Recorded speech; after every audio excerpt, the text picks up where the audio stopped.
Hello everyone, Fred here. This installment of TPP Dynamite is going to be a little different. I'm not going to be reviewing any movies or books or TV shows this time around. What I am going to do is discuss my own feelings about some comments by Marc Guggenheim, a screenwriter, television producer, comic book writer, and novelist who's maybe best known for his work on the TV shows Arrow and Legends of Tomorrow. The comments that I'm addressing are some very pointed statements by Marc regarding his professional views on his career in light of his work on the Arrowverse. First things first though, if you haven't already, let me encourage you to subscribe to my channel. I regularly post reviews of films, books, and movies on this channel.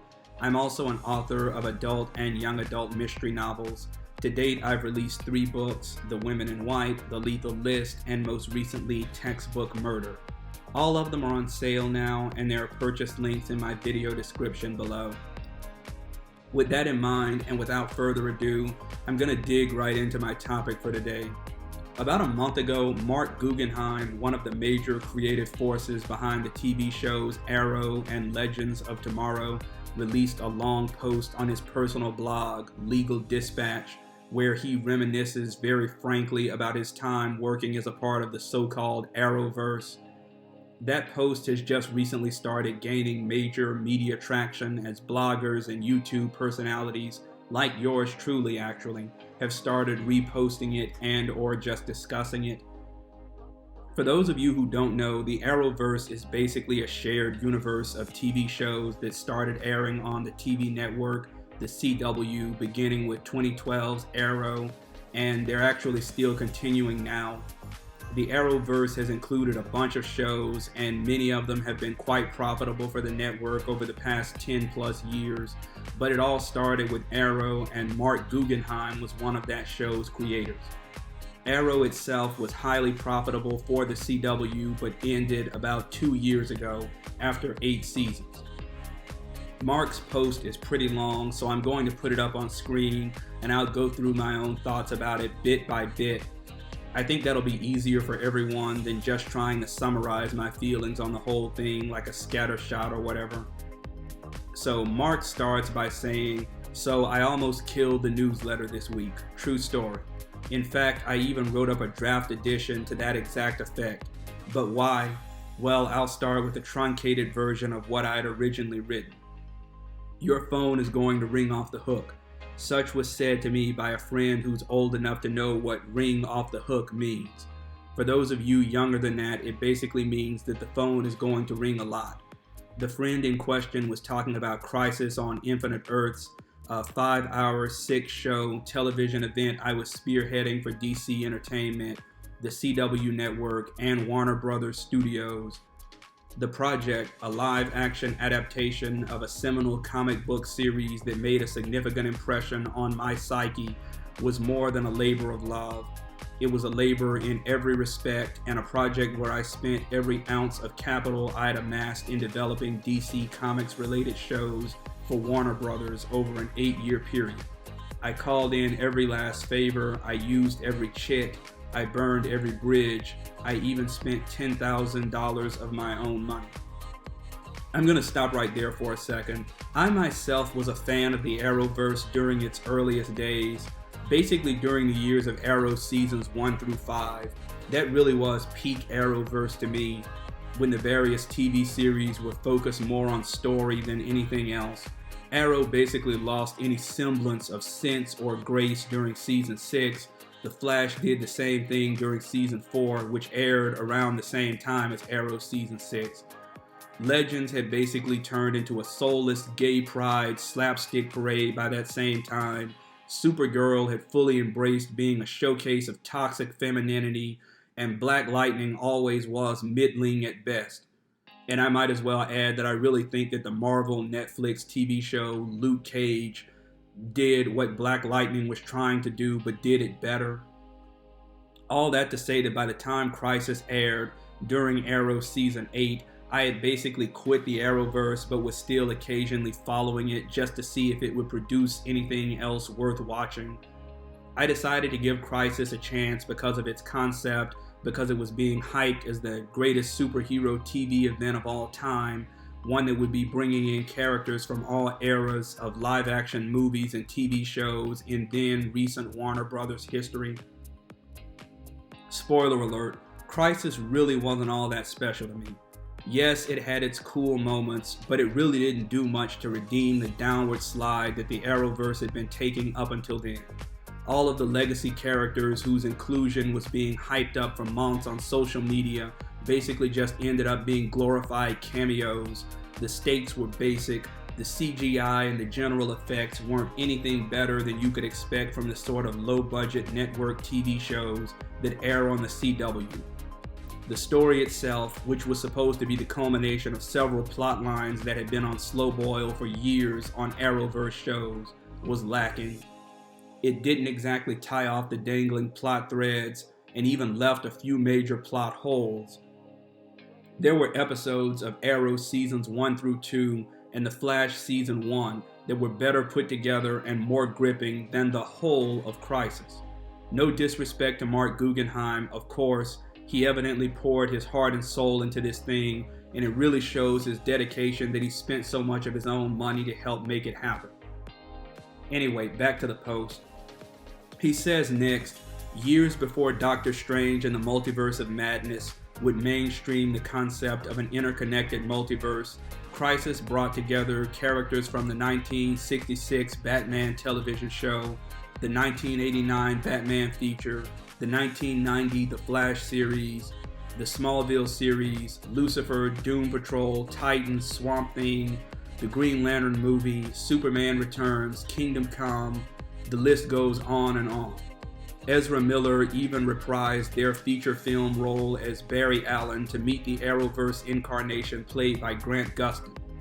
Spoiler alert, afterwards my phone did not in fact ring, off the hook or otherwise.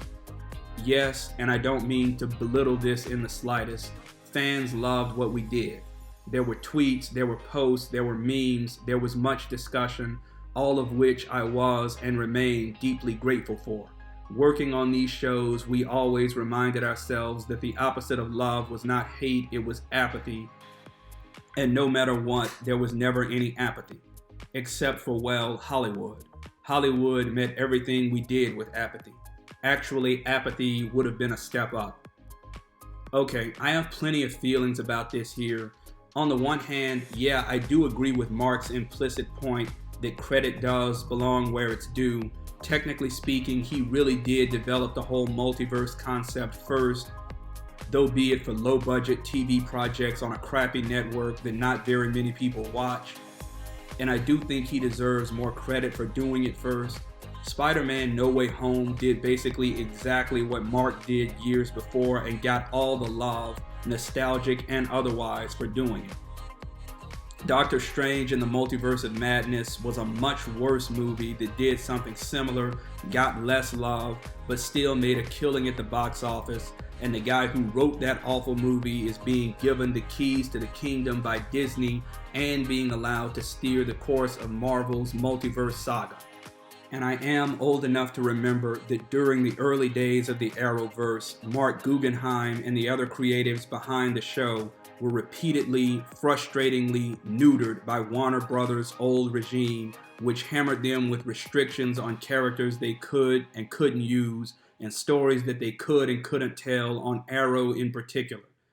They weren't allowed to do Batman or Superman. Suicide Squad characters and storylines that were being built up were destroyed by corporate order.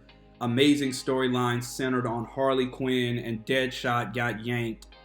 In many ways, it's a miracle that Mark and the others behind Arrow kept that program going as successfully as it did for as long as it did, given how badly it was hamstrung.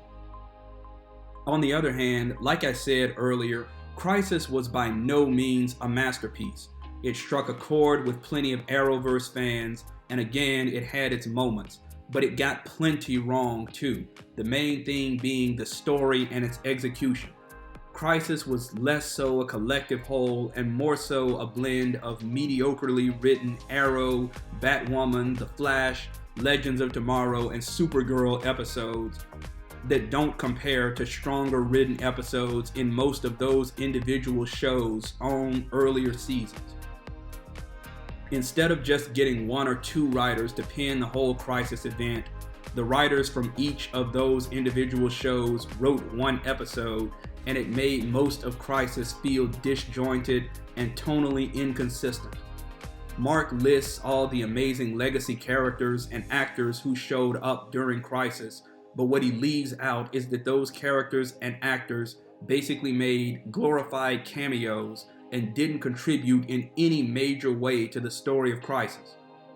Major veteran legacy characters like Tom Welling's iconic Clark Kent or even Kevin Conroy's debuted live-action Batman got sidelined to make room for nothing characters like the pathetic Batwoman Kate Kane or even more pathetic Iris West from The Flash. Just to talk for a second about Spider-Man No Way Home, that movie had a basic story too, just like Crisis, but that story worked because its writers understood that a basic story can become something better when the nostalgia card is played wisely enough, like using Tobey Maguire and Andrew Garfield and Willem Dafoe in another Spider-Man film when people had been wanting to see them again for almost a decade or more. Marc Guggenheim and the other Crisis writers, unfortunately, didn't learn that lesson. They didn't use those legacy characters to the extent of someone like Tobey or Andrew or Willem in Spider-Man, and Crisis suffered because of it. So if I were a Hollywood studio executive, I definitely wouldn't have seen Marc's work on Crisis as a major resume booster, and I definitely wouldn't have called Marc to offer him a job just because he did Crisis. Again, I still remember the vitriol that Marc and the Arrow creatives got, particularly from the old Warner Brothers regime while they were doing Arrow, and my hat is off to them for what they accomplished despite all of that. I think that Marc's work on the first two seasons of Arrow in particular was noteworthy and probably should have gotten a bit more play in Hollywood. But there's another side to that coin, and that is that you have to consider the medium. Arrow, Legends, and every other Arrowverse show except for Supergirl's first season aired on the CW. And you've got to remember that the CW is a very particular kind of network, which is to say that it's not a serious network that airs serious content. The CW has been infamous for over a decade now for airing shows that basically pander to teenage girls who want to relax their brains by watching gorgeous men take their shirts off and get it on with gorgeous women. It's not like Arrowverse shows were airing on, let's say, Showtime or HBO or even ABC or CBS. Major networks that get major mainstream attention in Hollywood. So it's not exactly a surprise that Marc's major success with Arrow on the CW didn't translate to more gigs in Hollywood proper. The CW in many ways is like Nickelodeon or Disney Channel. You don't really expect writing for those shows to be viewed as the kind of art that draws real focus. Anyways, onward. Why am I saying this now? Well, this week, James Gunn announced that he assembled a writer's room to help chart out what the new DC universe under his and James Safran's leadership is going to be. Suffice it to say, I am not amongst that group. I'm not particularly surprised. In fact, I assumed that they would assemble some kind of brain trust to help facilitate what I hoped would be a vision as ambitious as the DC universe deserves. But I'll be honest, I would have liked to have gotten at least a meeting. Not a job, mind you, a meeting, a conversation, a small recognition of what I tried to contribute to the grand tapestry that is the DC universe. I'd only spent 9 years toiling in that vineyard after all, not including many more years co-writing the Green Lantern movie, the Green Lantern streaming series, and comic books like The Flash, Batman Confidential, Adventures of Superman, and Justice Society of America. And then there was some other stuff which basically boiled down to me lamenting that although working for DC had been creatively fulfilling, it involved a lot of adversity, challenges, and personal sacrifices, none of which seemed to have accrued to any professional benefit. Simply put, the Arrowverse hasn't led to any other gigs, so it feels, at least on a career level, that I really wasted my time. Of course, I know that my experience in this regard is hardly sui generis. In fact, it's grown all too commonplace recently that the loyalty writers devote to studios is not returned in kind, and those are the good situations. Alright, my thoughts on that. First, just a little correction there. James Gunn's partner with the new DCU is Peter Safran, not James Safran. But anyway, I do think Mark kinda has a point in his frustration here. I've heard a few people go off on him these past few days, saying that he's entitled, or he's spoiled, or he's toxic for intimating that he deserved an interview or a job with James Gunn's new DCU. And I don't think it's fair to say that, because I don't think he's saying that. I think he's saying that he'd have liked to have gotten at least a chance to pitch a show or a movie as part of the new DCU, or at least gotten a chance at interviewing to be in the writer's room for the new DCU. And I think it's just fine that he feels that way. Imagine working quietly and respectfully at any job in America for 9 solid years, never to even be offered a discussion by your boss about a promotion, and worse, only to watch less qualified people all around you get promoted after putting in less work. I mean, I've heard the names of the people James Gunn has brought into that writer's room, and many of them are not that impressive at all. Several have been behind some pretty major flops for the DC brand, and most don't have the kind of mileage that Mark does in both comics and television. If Mark had been tapped to replace one or even two of those people, I don't think it would have made that much of a difference to the writer's room overall in terms of quality. Bottom line, I don't think it's entitlement for the man to be a little dismayed that he didn't even get an invitation to interview for a spot in the new DCU. Especially since they canceled his HBO Max Green Lantern show, retooled it, and they're basically turning it over to new writers. That said, I do think that Mark probably had 3 major things working against him when it came to being seen by James Gunn as a good pick for the new DCU writer's room. First and foremost, not to belabor the point here, but Arrow is not, nor was it ever, prestige television. And Legends of Tomorrow was little more than a silly joke of a show to begin with. Yes, Mark did some amazing things with those shows, particularly seasons 1 through 2 of Arrow, and to a lesser degree, seasons 1 through 3 of Legends. And yes, I'm sure he worked his butt off to give us what we got, but working on a network like the CW isn't exactly a thing to brag about in proper Hollywood circles. The CW isn't known for high ratings or moving the needle in any way that matters. And that's something that James Gunn probably considered when making decisions about bringing on writers for the DCU shows and movies that he wants to succeed in a major way. Especially when those movies and shows will most likely end up on HBO Max, which is a major outlet known for more prestige content. Second, you've got to remember that Marc Guggenheim wasn't the only or even the main guy behind the Arrowverse. Andrew Kreisberg, Jeff Johns, and Greg Berlanti were heavily involved too. Berlanti and his production company arguably had the biggest role in steering the entire ship. Jeff Johns himself has been a massive player, way more massive than Mark, in the DC brand for years. My point is that if anyone was going to get calls from James Gunn based upon credit for creating and steering the Arrowverse, Greg Berlanti and Jeff Johns would probably have been the first people on that list. And who knows, Greg and Jeff probably did get those calls. Even before James Gunn and Peter Safran were named heads of the DCU, there was a huge hubbub that Greg particularly was being considered for the top spot.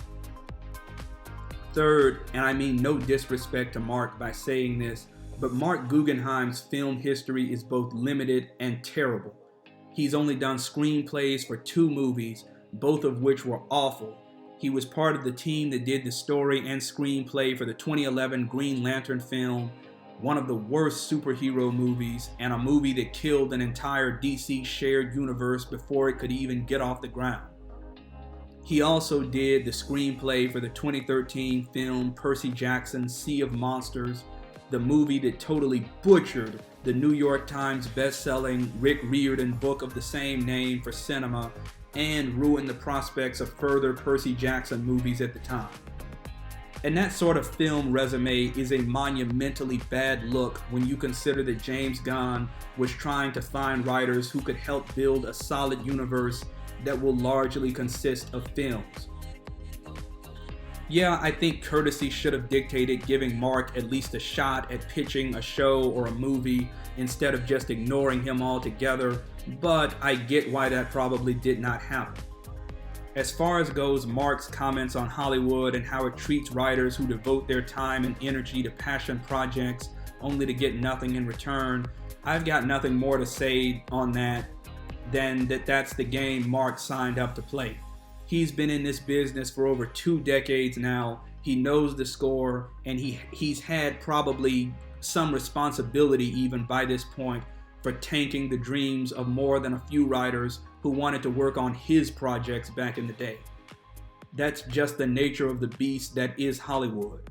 Marc should know that by now. Fortunately, he sounds like he does know it and that he does respect it. And I might as well add that whatever Marc thinks, he has gotten plenty of professional and personal benefits from the Arrowverse. His work in the Arrowverse may not have paved the way for his next gig in the DCU, but he was paid very well for the work that he did on those shows. He'll doubtless still be getting royalties for the foreseeable future because those shows will live on in syndication. His work on Arrow and Legends turned him into a minor celebrity for those who appreciate the DC brand.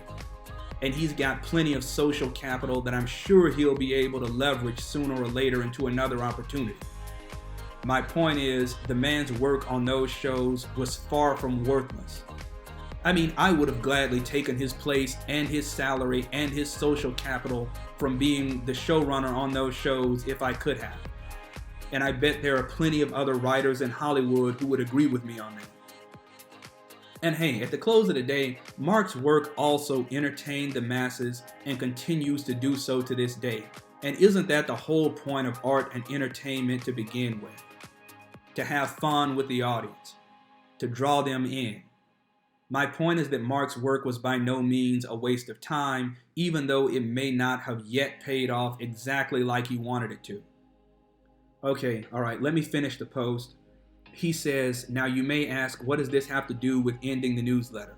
To start, when I launched Legal Dispatch nearly 6 months ago, I did so with the promise to myself that I would always keep it positive. The above post is obviously not. Moreover, I'm clearly not in the mood to pimp my other work at the moment, and I'm certainly not feeling qualified to expound on matters relating to writing or navigating the entertainment industry. So where does that leave us? Well, I've backed away from my initial impulse to cancel the newsletter. Enough people have told me that they like it, that I should resist the impulse to throw out babies with bathwater. But I am going to retrench and probably refrain from putting out weekly editions. But what further editions look like, I'm not sure just yet. That being said, if there's something particular you are enjoying about or hoping to get out of this newsletter, please sign off in the comments. Knowing what my audience, meager though it may be, is interested or not interested in would be very insightful. Thank you. Be good to each other. Best, Marc. And he signs out from Encino, California. And like I said, this post went out on the 3rd of February, 2023. So not very much there. He basically just signs off for his fans. I don't fault him for writing this, even if it's not quote unquote positive. The man has a right to his opinion. Sometimes you've just got to get frustration out of your system in a healthy way, and I'd probably be pretty upset right now myself too if I were in his shoes. He says he doesn't feel qualified to expound on the business of writing or navigating the entertainment industry. But like I just said earlier, this dude, I'm sure, knows the ropes by now. And this whole letter has honestly come off to me as a legit and respectful form of venting by an industry professional. I don't really like the flack that he's been taking from some people for what they call his entitlement, because I don't think it's entitlement to fight for yourself in a respectful way, especially not after you've put in as much work on a thing as he has. It's just like, what is society even coming to now that people would see that sort of thing as entitlement in the first place? Anyway, I better stop now before I go off on a tangent. Tell me what you think in the comments below. If you like this video, don't forget to subscribe, leave a like, and please ring that bell. So long.